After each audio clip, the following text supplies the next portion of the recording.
Hey, what up, jonks? You ever meet one of these people who's like, "Oh, I have no regrets.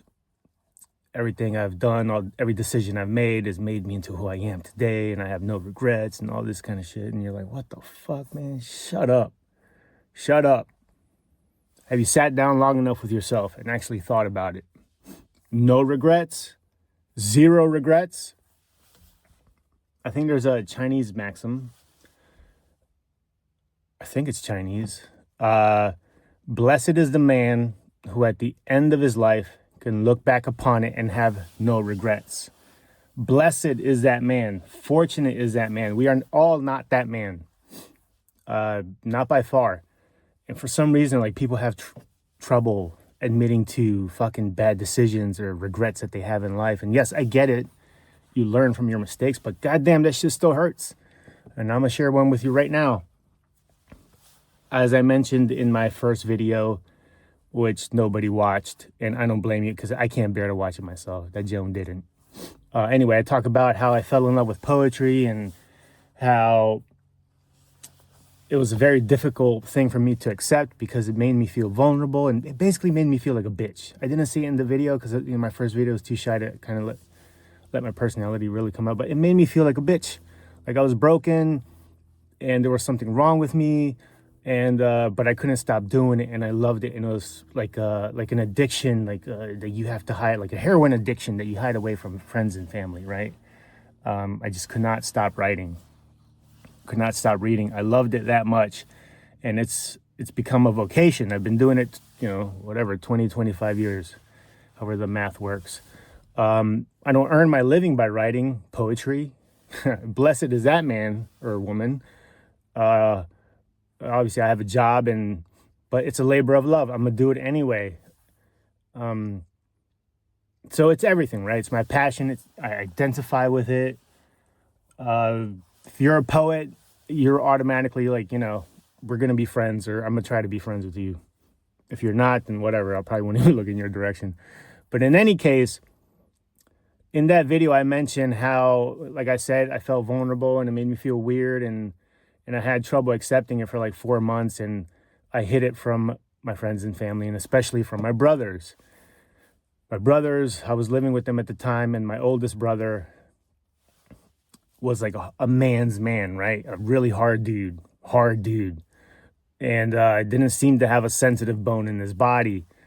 And I was the polar opposite. I was, the super sensitive one who could like hear the grass growing, and, it was like a remark would just cut me and wound me infinitely. But I wouldn't show it, but it would. I'm just built that way. I mean, that's a strength, that's a power. And I think of like the fucking Power Rangers. What was that lame ass superhero? Captain Planet. And all his his friends, and they had the rings, and one of them was like strength, courage, and one of them was heart, and heart was the lamest. Nobody wanted to be heart. Heart's lame. That Joan didn't. But that's what I have.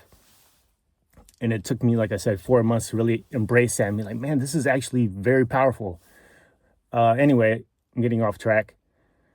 So yeah, I've been writing 25 years. I've been published here and there, nothing like the Paris Review. You motherfuckers continue to reject my shit. New Yorker, all that stuff. But we were visiting my mom. This happened a couple years ago, maybe in 2020, 2019. I was visiting my mom, and my brother happened to be there. And our relationship's always been like very formally strained. Like, it's not the type of relationship where you walk in, you're like, yo, what's up, man? How you doing? That kind of thing. It's more like I nod at him, he nods at me, and we like acknowledge each other. And anyway, he happened to be there that day, and I was there, and I had just been published in some little review, right? And my mom mentioned it to him, I guess, and he quite unexpectedly turned to me and was like, hey, you write poetry? Now, mind you, I've been writing poetry for 25 years, right? This is my own brother, has no idea. He was like, you write poetry? You got published in some Joan didn't? And I remember immediately in that moment, I felt like I was 17 years old again, or 19 when I started writing. I was like, yeah, just whatever. And it just, for whatever reason, I couldn't like rise to the occasion and be like, yeah, actually, I do write poetry. And actually, the poem's called El Salvador. And I'm giving a reading in 2 weeks. And I think you'll like it. And my brother further went on to surprise me by saying, I would like to read the poem. And I was like, yeah, okay, whatever. And I just kind of brushed it off, right? And I remember how weird I felt in that moment and how weird the word poetry felt coming from his mouth. It just felt odd. Everything about that exchange felt very odd to me. And so, yeah, he was like, let me read it. I was like, yeah, sure. And of course, in my head, I was like, I'm never going to do that. And sure as shit, just a couple of years later, my brother dies. And I never shared that fucking poem with him. And that's a regret I have because he would have liked it. So I'm not sure what the point of this video is. I guess poetry, regrets, and just realizing when you do have them to make the self-corrections moving forward, not to repeat those mistakes, but some of them you just can't, I'm never going to run into my brother again. I'm never going to, I should have shared the fucking poem with him. What the fuck? Stupid ass, man. So maybe you guys are out there who like legitimately have no regrets. Good for you. I fucking should rob you. But no, that's one that fucking stings. Even just talking about it, I'm like, man, fucking that Joan didn't. And I'm cursing a lot and I'm trying not to. But anyway, I'm gonna go on this run. I go on runs after these videos. And yeah, share your passions with your people, man. Don't be stupid. Don't be stupid.